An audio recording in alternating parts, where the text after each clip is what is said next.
এক বৃদ্ধ আর তার 3 পুত্রের গল্প।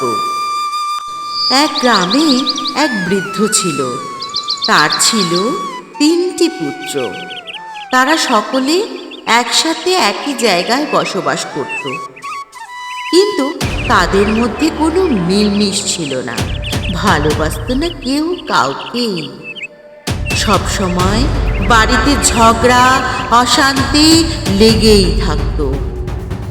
তাদের বৃদ্ধ পিতা এই নিয়ে ভীষণ মানসিক অশান্তিতে ভুগতেন, এই ভেবে যে তার মৃত্যুর পর ছেলেদের মধ্যে একতার অভাবে তার পরিবারটি ভেঙে নষ্ট হয়ে যাবে। তাই একদিন বৃদ্ধ তার পুত্রদেরকে ডেকে পাঠালেন এবং তিনি তার সঙ্গে আনলেন একটি লাঠির গুচ্ছ। তারপর তিনি তার পুত্রদেরকে একে একে লাঠির গুচ্ছটি ভাঙতে বলেছিলেন। প্রতিটি পুত্র লাঠির গুচ্ছটি ভাঙার চেষ্টা করেছিল, কিন্তু কেউই ভাঙতে সফল হয়নি। তারপর বৃদ্ধ তার বড় পুত্রকে লাঠির গুচ্ছটির দড়িটা খুলতে বললেন এবং তিনি তার প্রতিটি পুত্রকে একটি একটি লাঠি দিয়ে বললেন, এবার লাঠিগুলো ভাঙার চেষ্টা করো।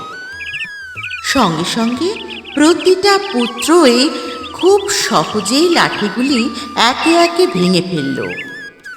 তখন বৃদ্ধ তার পুত্রদেরকে শিক্ষা দিয়ে বললেন যে একতাই শক্তি, কারণ একসাথে লাঠিগুলো যখন আবদ্ধ ছিল তখন তাদের ভাঙা অসম্ভব ছিল, কিন্তু যখনই প্রতিটি লাঠিকে আলাদা করে ভাঙা হলো তা সহজেই ভেঙে গেল।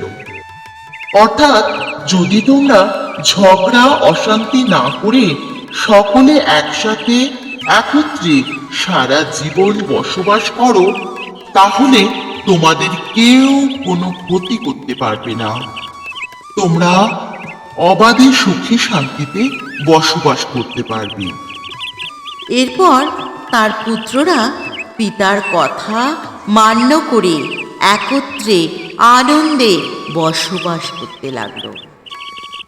এ থেকেই আমরা এটাই শিক্ষা পাই যে একতাই বল।